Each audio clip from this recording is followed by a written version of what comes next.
Morning, fam. Hope you're doing great.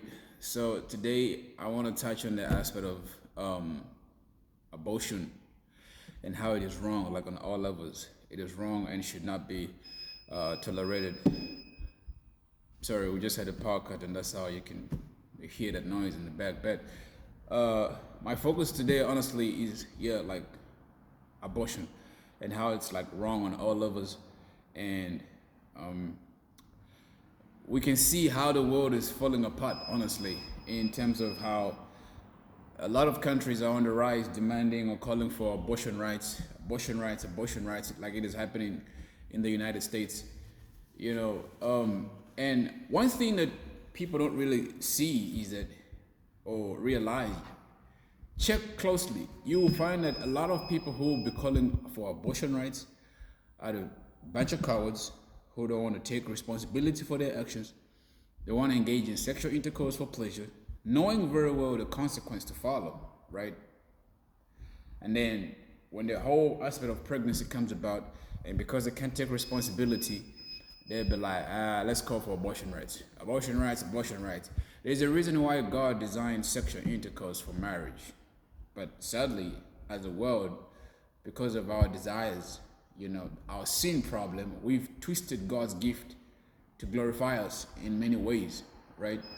And we don't want to be held accountable for our actions, right? And therefore we go on and do what we want to do. And so I'm not out here trying to come off like I'm Mr. Holier than thou, all perfect and everything. I've had my own messes, but God has delivered me from them, and so I'm trying to use this opportunity to share light to the world, and teach people about God's way of living and how He wants us to live, for His glory alone. And so, coming to the aspect of like abortion, like I was saying, a lot of people who be calling for abortion rights are the very people who don't want to take responsibility for their actions, and they say, abortion rights, abortion rights, abortion rights, because they know like the consequence to follow, right? And then I know that there's some of you who might come from a place to say, well, you can't say abortion is wrong on all levels because there are women who happen to get raped, right? Like what happens in that case, right? Fair enough. Definitely there are women out there who've been victims of rape, and the grace of God be upon them, And I'm not going to be out here pretending the way most politicians behave, like they have all the answers. But one thing I will say though is trusting God's wisdom and guidance in all situations, no matter the circumstance. That's one thing I will say though, And the other point that I want to make is that one thing I know is that this whole aspect of like, you know, fertilization of an egg, right, inside a woman's body, like when the ovary like releases an egg, and then the sperm and the whole fertilization process. One thing I know for sure is that, according to the little biology knowledge I have, is that takes a number of days, right? Like maybe 4 or 5 days for the whole process to happen before like the sperm can reach out to the egg, and the whole fertilization process. And that is why we've got medical practitioners, highly professional and trained, who know how to handle cases like this, or cases of like preventing pregnancy and everything from happening through those emergency contraceptives that they give out and various other means.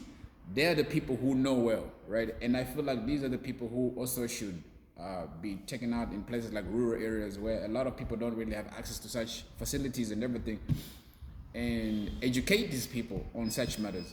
But the point I'm trying to make is that in an event of a rape, it's always important to rush out to the hospital by all means necessary in the quickest amount of time that you can and get help, right?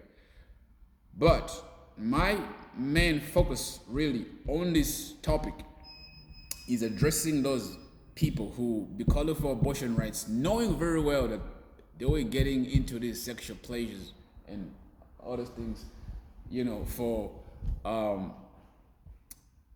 like self-glorification purposes, right? Pleasure purposes, and they get into it, and now the consequence comes, and they'll be like, we can't take this child.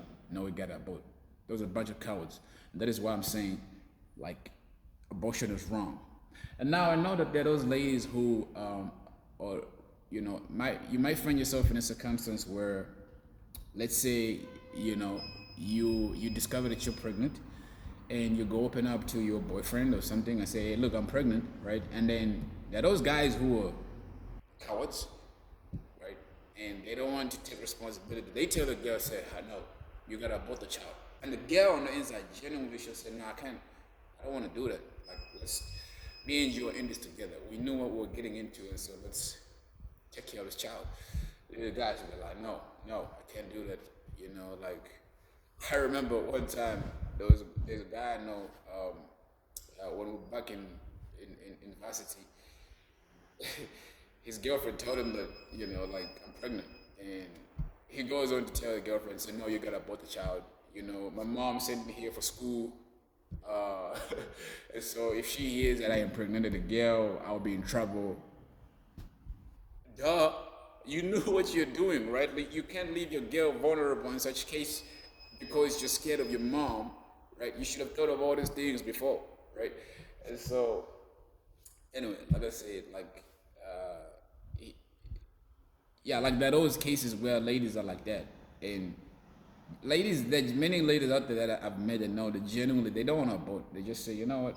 When the guy says you're on your own, right, and she's left with the brokenness and the responsibility to handle, like in such cases, like I do feel your pain, and I know you might be thinking to say maybe I should just abort the child because I can't do it on my own and everything, but do not attempt.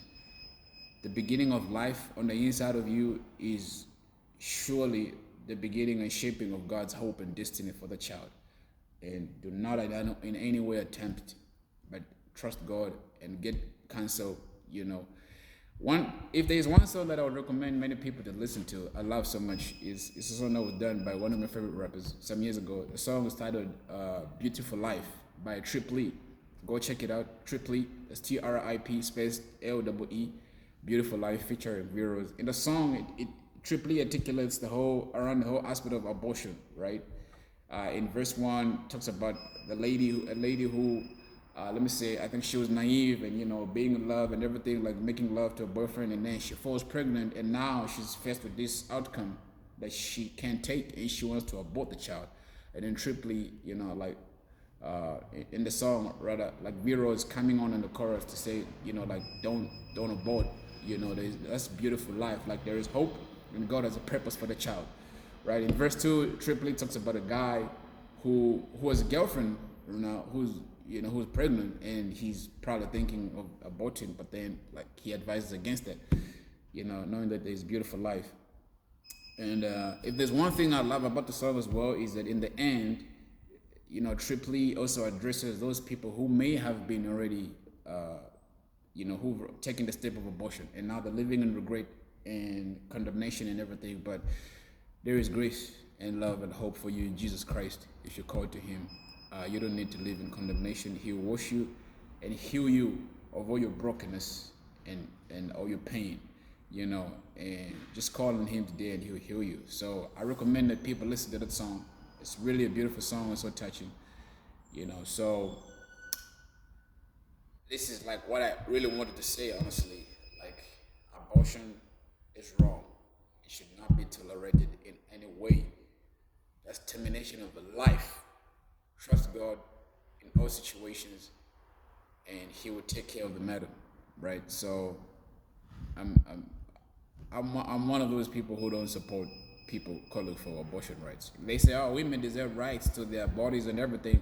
Well, equally, the child on the inside deserves a right, has a right to, So you need to think about that and know why God, He created all these things, sexual intercourse and everything, for marriage purposes. It's not for people just to enjoy and have pleasure, forget about whatever. No, there's a formulation, there's a procedure and a purpose for everything God creates, right? And that's why it is what it is, and He wants us to follow the way He wants us to follow things. So that's that, G. And have a good day and be blessed. Until next time again, I'll post something else. God bless.